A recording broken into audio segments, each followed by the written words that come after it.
L'émigration européenne au XIXe siècle.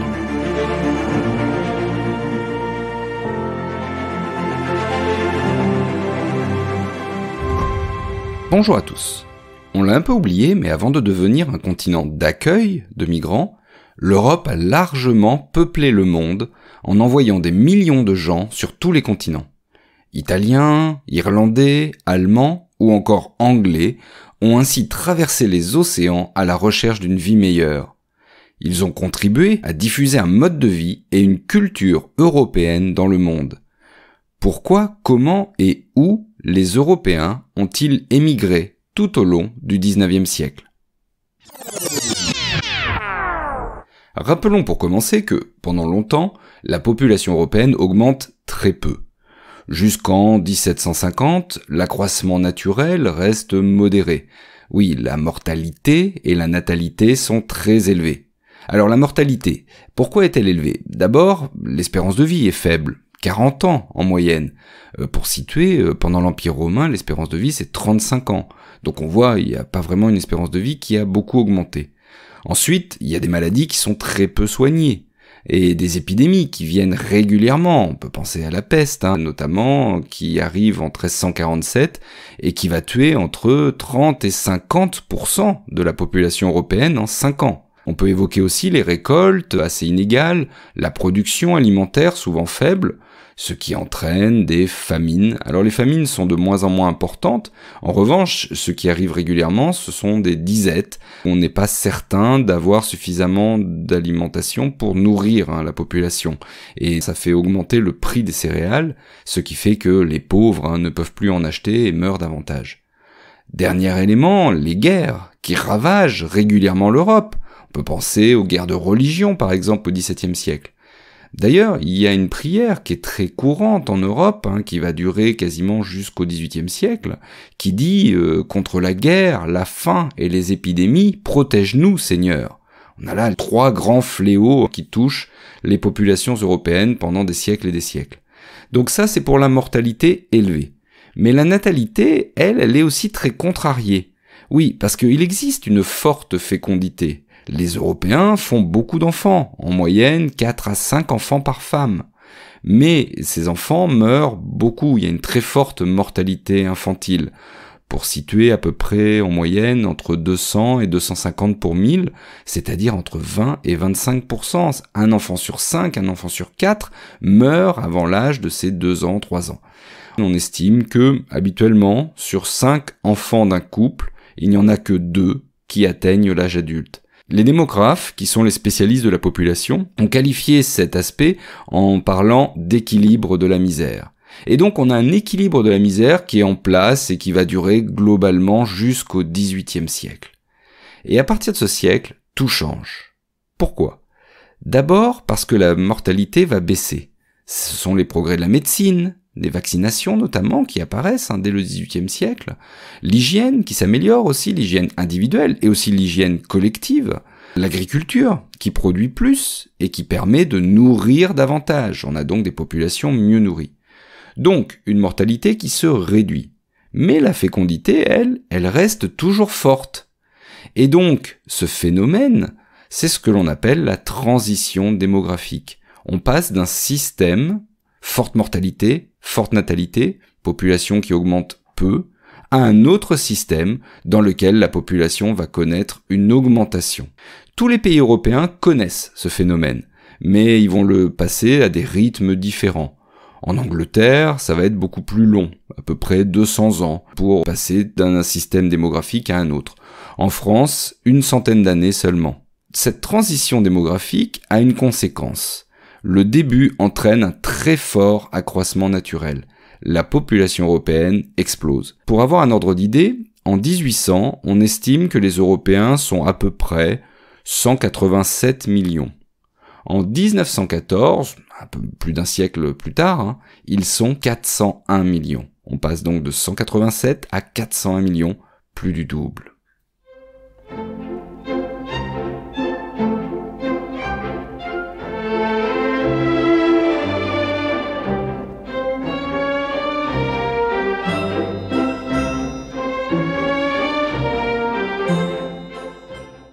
Donc les Européens sont de plus en plus nombreux. Et beaucoup ne restent pas dans les lieux qui les ont vus naître. Alors, le phénomène migratoire qui est le plus important, c'est celui de l'exode rural. Les villes européennes, on est en pleine industrialisation, vont accueillir l'essentiel des populations qui viennent des campagnes. Mais les Européens sont aussi très nombreux à partir vers d'autres continents. Toujours de 1800 à 1914, on estime qu'ils sont 60 millions. 12% de la population européenne, ou autrement dit, un Européen sur 8. Alors, cette émigration commence assez doucement. En 1830, on a à peu près 10 000 départs par an. Et elle s'accélère plus on avance vers la fin du siècle. En 1900, on parle pas de 10 000 départs par an, on parle d'1,5 million de départs par an.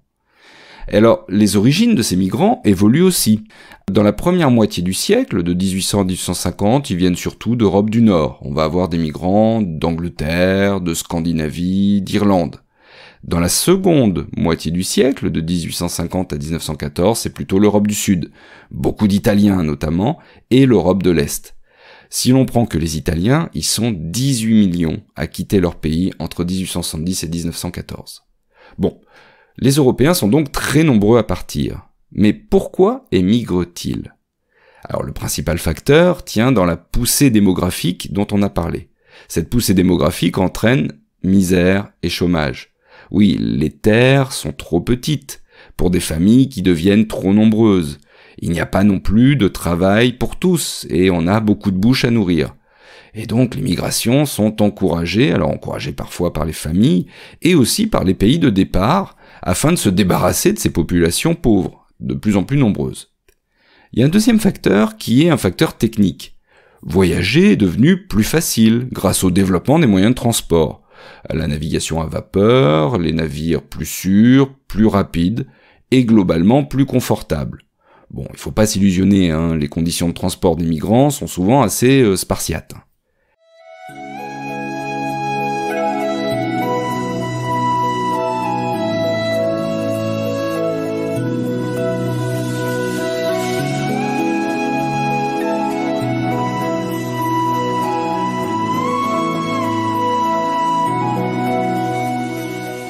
Troisième élément, les migrants peuvent s'appuyer sur des réseaux qui sont déjà installés. On connaît des gens du village, un cousin, un parent, irlandais, italien, qui est déjà dans un pays d'accueil et qui peut nous aider au début pour l'installation.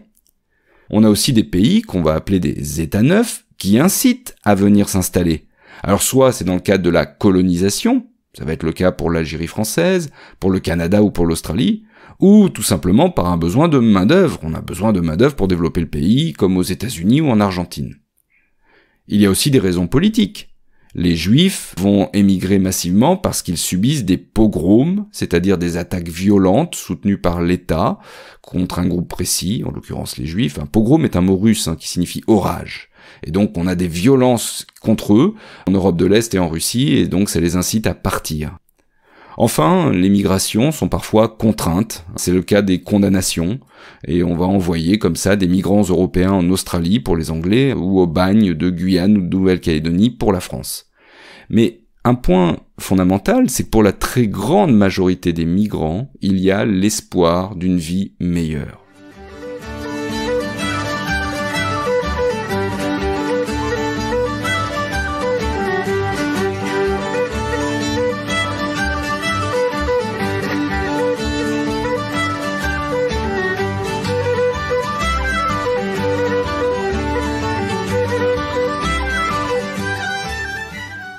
Les États-Unis apparaissent comme le pays d'accueil majeur, 28 millions d'arrivées. Pour l'essentiel, les Européens arrivent à Ellis Island, une petite île située dans le port de New York. Là, ils subissent des examens médicaux et des examens administratifs. Il y a 34 questions qu'on leur pose, du genre « Avez-vous de l'argent ? Avez-vous déjà été en prison ? Êtes-vous anarchiste ?» Et il y a un risque d'être refoulé, donc c'est un examen qui est particulièrement important pour les migrants. La deuxième zone d'accueil, c'est l'Amérique latine. On va trouver ensuite l'Australie, le Canada et enfin les colonies africaines. Alors si on prend l'exemple de l'Argentine, les Italiens y sont très nombreux. À eux seuls, ils représentent 45% des étrangers qui arrivent dans le pays. Il y a d'ailleurs une plaisanterie qui disait à l'époque « Les Mexicains descendent des Aztèques, les Péruviens des Incas et les Argentins des bateaux ». Effectivement, la plupart des Argentins arrivent par bateau. Et c'est comme ça que beaucoup d'Argentins ont des origines italiennes. C'est le cas de Lionel Messi, le grand joueur de football. On peut constater aussi dans les zones d'arrivée des logiques qui sont liées aux colonies. Les Britanniques vont massivement vers les États-Unis, le Canada et l'Australie. La France envoie surtout des gens vers l'Afrique et les Antilles. La France, elle-même, c'est aussi un pays d'accueil pour d'autres populations européennes, comme les Italiens qui vont aller travailler dans les mines, par exemple, ou les usines du nord et de l'est de la France, ou les Polonais qui viennent aussi dans les mines. Avec cette arrivée massive des Européens, on constate un phénomène que l'on va appeler l'européanisation. Oui, parce que les Européens, ils emmènent avec eux, avec leurs valises, avec leurs affaires, ils emmènent leur culture. Et ils vont emmener leur langue, ils vont emmener leur mode de vie, ils vont emmener leur sport, leurs loisirs, et ils vont les diffuser ainsi dans le monde. La très forte migration d'Européens d'origine anglo-saxonne explique en grande partie, pas seulement, parce qu'il y a aussi la colonisation, mais quand même, la diffusion de l'anglais dans le monde. On peut citer aussi l'exemple des sports européens, qui vont là aussi très largement se diffuser par ces courants migratoires. Le football, qui devient un sport mondial par cette, justement, migration européenne, ou encore le rugby. Là encore, l'exemple argentin est intéressant de voir que l'Argentine devient une grande nation de rugby parce que, justement, les Européens apportent sur place ce sport. Alors, ils ont tous quitté leur pays dans l'espoir d'une vie meilleure, mais il y a beaucoup de limites et les rêves des migrants n'arrivent pas forcément toujours à s'accomplir. Beaucoup d'Européens vivent des désillusions. Les conditions de vie, à l'arrivée, sont parfois plus miséreuses que celles qui ont été à l'origine du départ. Ils subissent de la xénophobie. Tout le monde ne connaît pas le rêve américain. Et très souvent, dans un premier temps, les Européens opèrent ce que l'on appelle un repli communautaire. Ils se regroupent par origine géographique et par langue dans certains quartiers. C'est ainsi qu'on va voir apparaître des Little Italy, des quartiers dans lesquels les Italiens se concentrent et retrouver un mode de vie et des gens qu'ils connaissent parfois des mêmes quartiers, des mêmes régions et avec lesquels on peut partager par exemple la même gastronomie.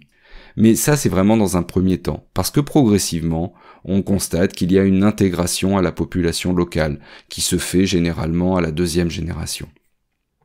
Donc le 19e siècle est le siècle de la puissance de l'Europe. Puissance économique, puissance militaire, puissance politique, mais aussi la puissance par les migrations européennes partout dans le monde et qui contribuent à diffuser la culture et le mode de vie européen. À partir du XXe siècle, ces migrations européennes ralentissent très fortement, pour deux raisons. D'abord, les États d'accueil se ferment progressivement. Le Canada est très restrictif à partir de 1906 par exemple. La deuxième raison, c'est tout simplement la baisse de la croissance démographique. Cette poussée démographique que l'Europe a connue au XIXe siècle se ralentit très fortement et on a même des situations qui commencent à s'inverser avec des inquiétudes sur la population de certains pays où on a le sentiment que la population n'augmente pas comme elle devrait. Et donc on n'a plus cette forte augmentation de population et ces millions de gens que l'on incitait auparavant à partir. Et même à partir de 1945, la situation s'inverse. L'Europe devient une terre d'immigration qui accueille des populations venues d'ailleurs. Mais c'est une autre histoire. Alors merci d'avoir écouté jusqu'au bout cet épisode. Si vous l'avez aimé, n'oubliez pas de laisser une note sur Spotify ou sur Apple Podcast. Et si vous le souhaitez, un petit commentaire avec. Alors ça fait plaisir et surtout ça permet de rendre le podcast plus visible pour de nouveaux auditeurs. Et à très bientôt pour une nouvelle page d'histoire.